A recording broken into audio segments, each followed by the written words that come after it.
Merhaba arkadaşlar, örgü kanalıma hoş geldiniz. Minik bebeklerimizin ayakları için hem kolay hem de güzel tığ işi patik çorap yaptım. Bugün bu patik çorabın anlatımını sizlerle paylaşmak istiyorum. Bakın pembe renk ve mavi renkli olarak yaptım. Yapılışı çok kolay arkadaşlar. Birkaç saat içinde yapıp bitirebilirsiniz. Bebeğinize giydirebilirsiniz. Bakın bu şekilde. Ben bugün bu patik çorap anlatımını 3 aylık bebek için anlattım. 0-3 ay için uyumlu bir patik çorap arkadaşlar.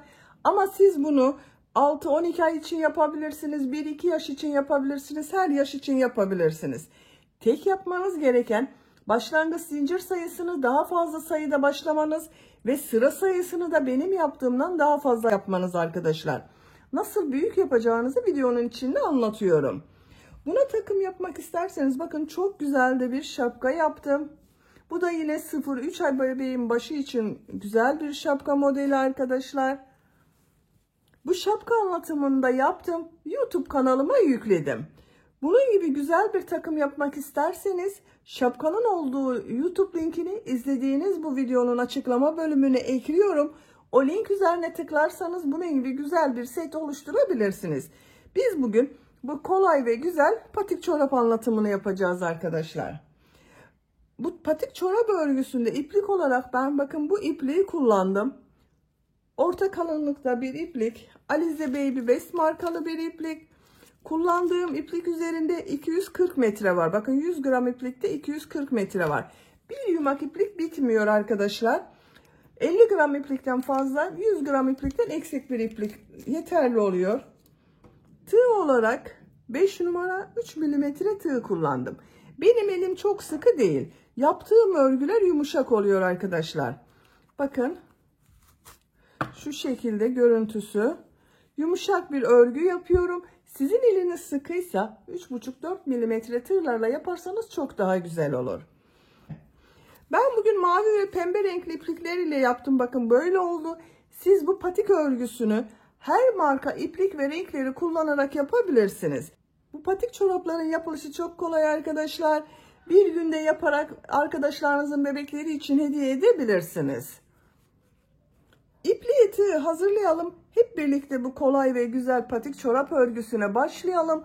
Örgü kanalıma abone değilseniz abone olmayı unutmayın lütfen arkadaşlar. Hepinize kolay gelsin. İyi çalışmalar.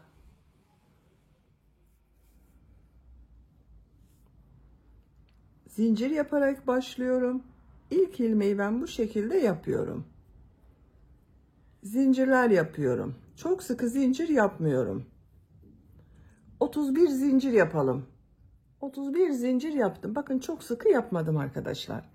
Kaç santimetre olduğunu ölçüyorum.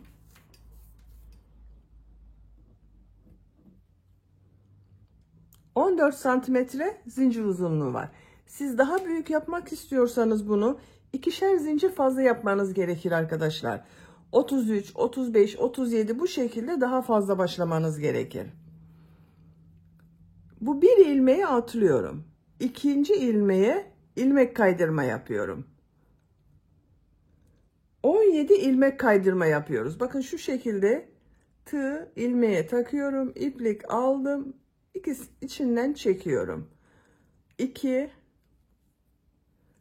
3 4 5 6 7 8 9 10 11 12 13 14 15 16 17 ilmek kaydırma yaptım. Geriye kalan zincirler üzerine sık iğne yapıyorum. 13 sık iğne yapıyorum. Bakın yine tığ üzerine iplik almadan ilmeğe tığ takıyorum. İplik aldım. Tığ üzerinde 2 ilmek var. İkisinin içinden bir defa da çekiyorum. 1, 2, 3, 4, 5, 6, 7, 8, 9, 10, 11,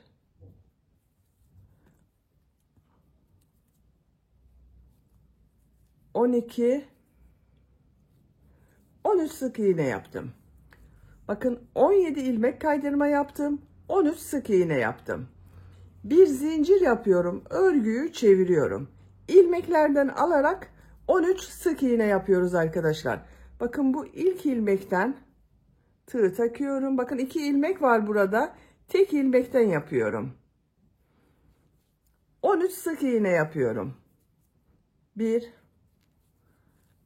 2, 3, 4, 5, 6, 7, 8, 9, 10, 11, 12, 13. 13 sık iğne yaptım. 17 ilmek üzerine ilmek kaydırma yapıyorum. Yine ilmeklerden alarak bakın. Şu ilmekten alıyorum. İlmek kaydırma yapıyorum. İlmekten alıyorum. İlmek kaydırma yapıyorum. 17 ilmek kaydırma yapıyoruz. Sıra sonuna kadar devam edelim. 17 ilmek kaydırma yaptım. Bir zincir yapıyorum. Örgüyü çeviriyorum. İlk ilmeğe bakın, ilmek kaydırma yapıyorum. 17 ilmek kaydırma yapıyoruz. Çok sıkı yapmazsanız iyi olur arkadaşlar. İlmeklerden aldığımız için yapması zor olur yoksa. Eliniz sık olursa yapmak zor olur. 17 ilmek kaydırmayı buraya kadar yapalım. 17 ilmek kaydırma yaptım. 13 ilmek üzerine sık iğne yapıyorum. Yine ilmeklerden alarak bakın. Şu ilmekten alıyorum. 2 ilmek var. Tek ilmekten alarak yapıyorum. 13 sık iğne yapıyoruz. Şuraya işaret yaparsanız daha kolay olur arkadaşlar. Bakın şu son yaptığım ilmek kaydırmaya işaret yaptım. Bir sonraki sırada buraya kadar sık iğne yapacağız.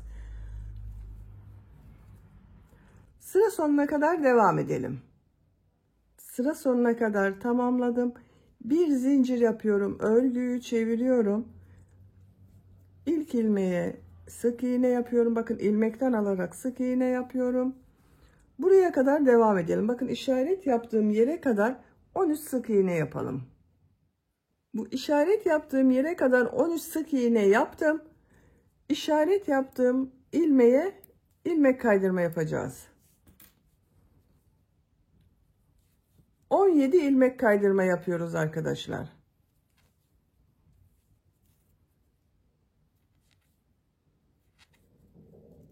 Yine buraya işaret yapalım.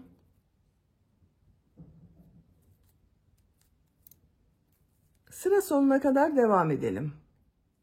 Sıra sonuna kadar 17 ilmek kaydırma yaptım.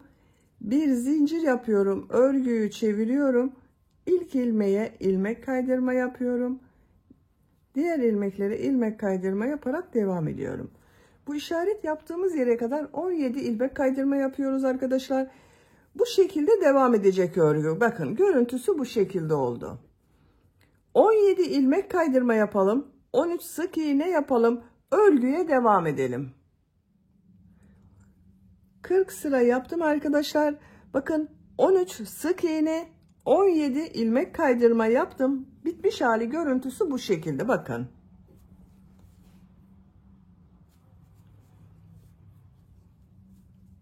Kaç sıra yaptığımı sayıyorum.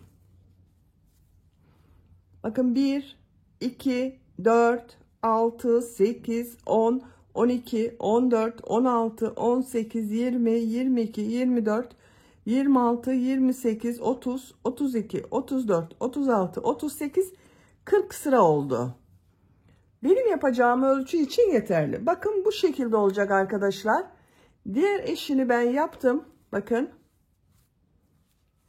Birleştirmesini yaptım. Görüntüsü bu şekilde. Bunu da aynı olacak. Bu büyüklükte oluyor. 3 aylık bebek için çok güzel oluyor arkadaşlar. 0-3 aylık bir ölçü bu. Siz daha büyük yaptıysanız bu başlama zincir sayısını 2, 4, 6 zincir fazla başladıysanız ona göre bu sıra sayısında daha fazla yapmanız gerekir. Ben 40 sıra yaptım. Siz 42, 44, 46 sıra olarak daha fazla sayıda yapabilirsiniz. O zaman daha büyük olur arkadaşlar. Şimdi birleştirmesini yapacağız. Bakın mavi rengini de yaptım. Mavi renk de bu şekilde oldu.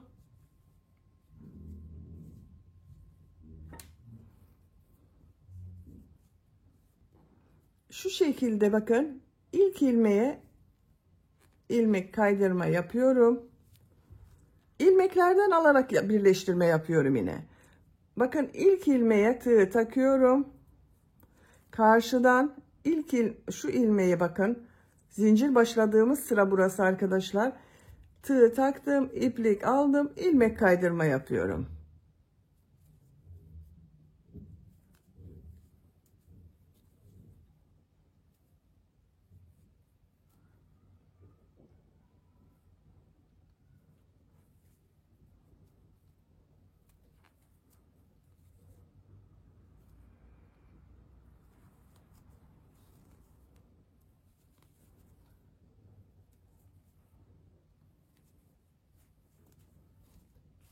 Sıra sonuna kadar devam edelim.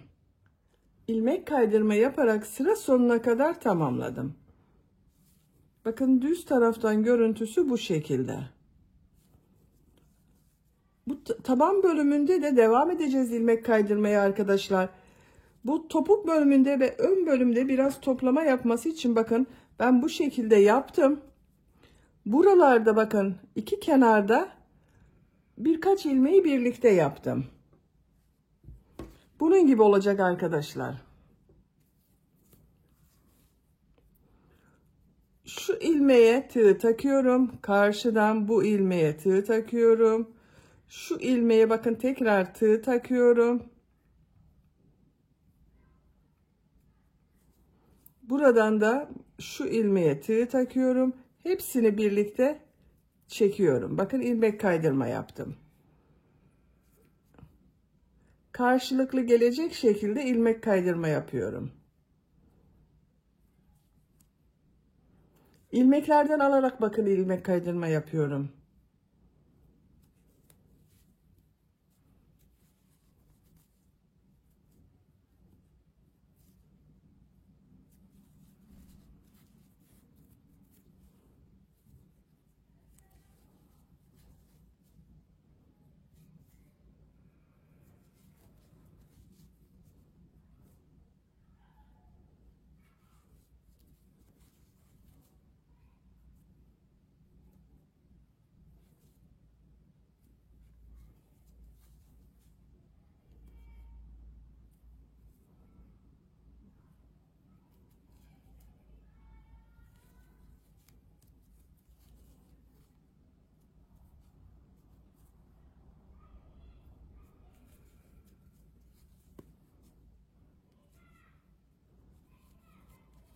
Bakın burada yine ilmekleri birlikte yapıyorum.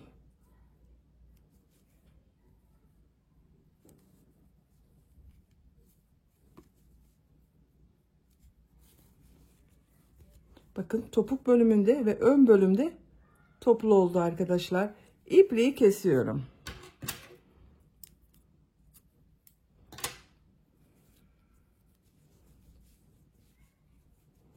Bakın böylece patik çorabın örgüsünü bitirdik. Düz tarafını çeviriyorum.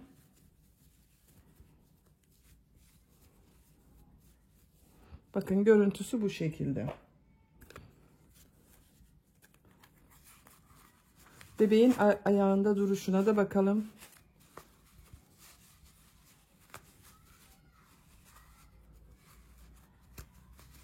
Bakın arkadaşlar, hem çok kolay hem de çok güzel oldu.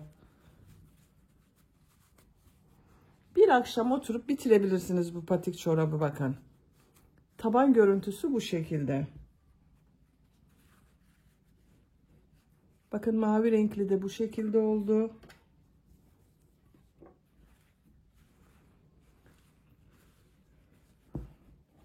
Çok güzel oldu arkadaşlar. Beni dinlediğiniz ve izlediğiniz için hepinize çok teşekkür ederim.